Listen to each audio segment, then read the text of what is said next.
इस वीडियो में मैं आपसे बात कर रहा हूँ क्लास 12th में आए हिंदी कोर यानी 100 नंबर का जो हिंदी का पेपर होता है उसके बारे में।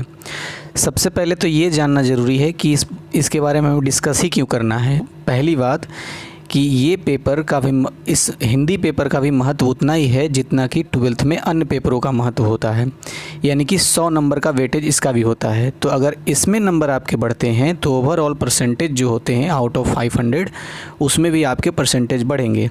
तो हिंदी का पेपर आपके लिए एक अवसर की तरह काम करेगा, एक अपॉर्चुनिटी की तरह काम करेगा ताकि आप अपने परसेंटेज को बढ़ा सकें।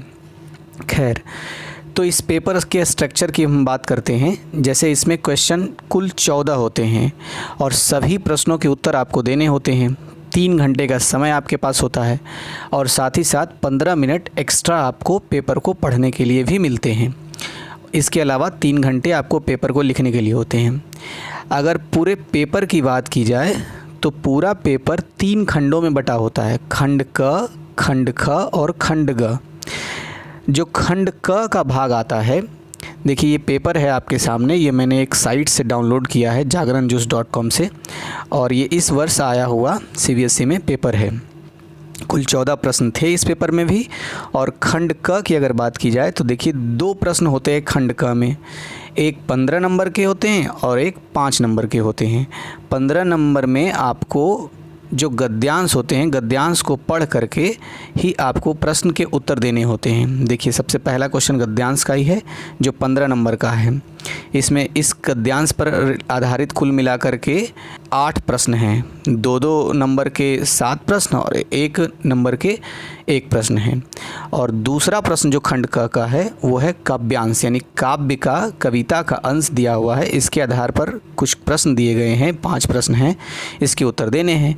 यानी खंड क का जो वेटेज है इस 100 नंबर वाले कोर हिंदी पेपर में वो है कुल मिलाकर के 20 नंबर का। जो दूसरा खंड ख है ये कुल मिलाकर के 25 नंबर का पेपर है। खंड ख में कुल प्रश्नों की संख्या है 5। एक प्रश्न 5 नंबर का है तो 5 प्रश्न हैं इसलिए 25 नंबर का, यानी खंड क से ज़्यादा वेटेज है खंड ख। सबसे ख़ास बात होती है खंड ख में कि इसमें जितने भी प्रश्न होते हैं, यानी 25 नंबर के जितने भी 5 प्रश्न होते हैं, ये सारे प्रश्न बहुत ही सामान्य ज्ञान आधारित होते हैं। ये इसके लिए आपको पाठ्यपुस्तक पढ़नी हो क्लास 12th की, ऐसी आवश्यकता नहीं होती है।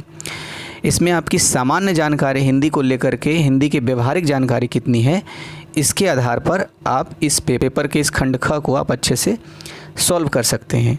जैसे अगर उदाहरण के तौर पे मैं बात करूं तो अब जो प्रश्न नंबर 3 है इसमें देखिए लिखा हुआ है कि किसी भी एक विषय पर 2 शब्दों में आपको लिखने हैं। किसी भी एक विषय पर कुल मिलाकर के 4 दिए गए हैं आपके पास। किसी एक उठाइए और उस पर 150 शब्द लिख दीजिए कि जैसे कंप्यूटर मेरे जीवन में। तो ये सब सारे सामान्य जानकारी है। बहरहाल इसके बारे में मैं अगले वीडियो में भी बात करूंगा कि कैसे कैसे इस तरह के प्रश्नों को सॉल्व किया जाता है। फ़िलहाल हम अभी प्रश्नों की प्रकृति पर बात कर रहे हैं।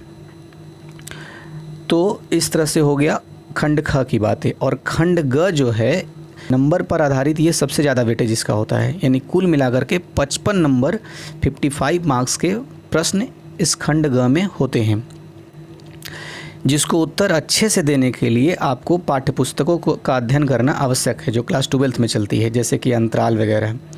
तो जो भी पुस्तक निर्धारित किए गए हैं क्लास 12th में हिंदी से संबंधित, वो आपको पुस्तक पढ़ने होते हैं। उसी से आधारित आप इस प्रश्न का उत्तर दे सकते हैं, यानी कि 55 नंबर। तो 45 नंबर का पेपर तो आप सामान्य जानकारी से ही दे सकते हैं। अगर थोड़ी बहुत आपकी काव्यांश की समझ हो, काव्य के अंशों की समझ हो और पद्यांश को पढ़ करके आप उत्तर दे लेते हैं तो खंड क को आप सॉल्व कर लेंगे।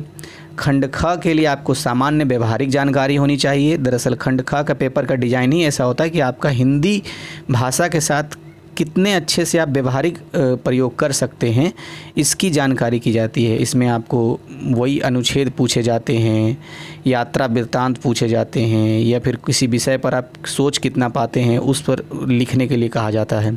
समान बातें होती है। लेकिन खंड ग के लिए आपको पाठ्यपुस्तक का ज्ञान होना ही चाहिए। जब आप पाठ्यपुस्तक पढ़ेंगे तभी आप इस पाठ को, यानी खंड ग को आप अच्छे से कर पाएंगे। इसमें प्रश्नों की संख्या भी अन्य 2 खंडों की के तुलना में अधिक होती है और नंबर तो खैर 55 होता ही है, यानी कि 55 मार्क्स से कुल 55 मार्क्स से कुल इसमें प्रश्न होते हैं, जैसा कि मैंने पहले ही बताया है। तो कुल मिलाकर के इसमें आपको 7 प्रश्न मिलेंगे, 8 से लेकर के 14 तक। अब एक प्रश्न और आता है कि बहुत सारे बच्चे ये कहते हैं कि मैं पेपर को पूरा लिख करके आई, ये पूरा लिख करके मैं आया, लेकिन नंबर मुझे उस हिसाब से नहीं मिले हिंदी में। तो देखिए, इसका एक मार्किंग स्कीम होता है कि जैसे अगर अनुच्छेद लिखने के लिए आपसे कहा गया है और 5 नंबर का अनुच्छेद पूछा गया है, तो किन किन आधार पर 5 नंबर आपको डिस्ट्रीब्यूट किए जाएंगे।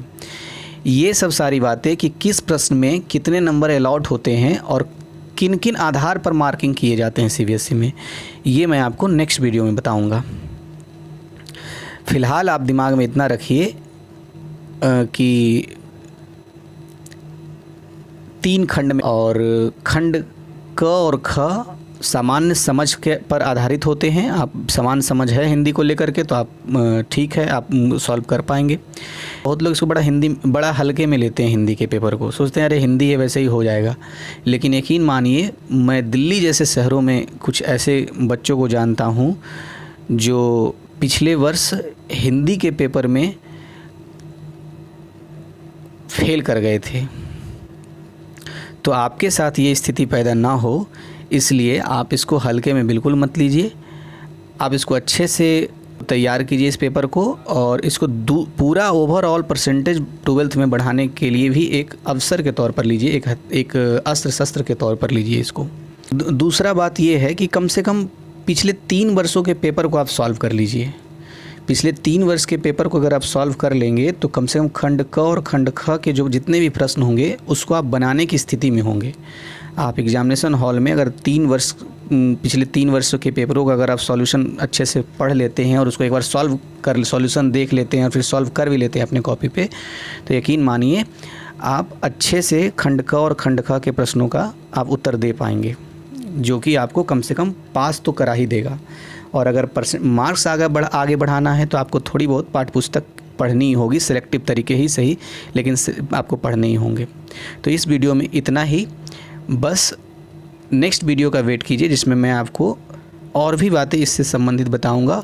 और उम्मीद यही मैं भी जता रहा हूं कि आपको इस चैनल पे 12th में जितने भी सिलेबस हैं उससे संबंधित मटेरियल आपको यहाँ पे मिले। मैं पिछले 3 वर्ष के पेपरों का सॉल्यूशन डालने का प्रयास करूँगा ताकि आपके प्रिपरेशन में मदद मिल सके।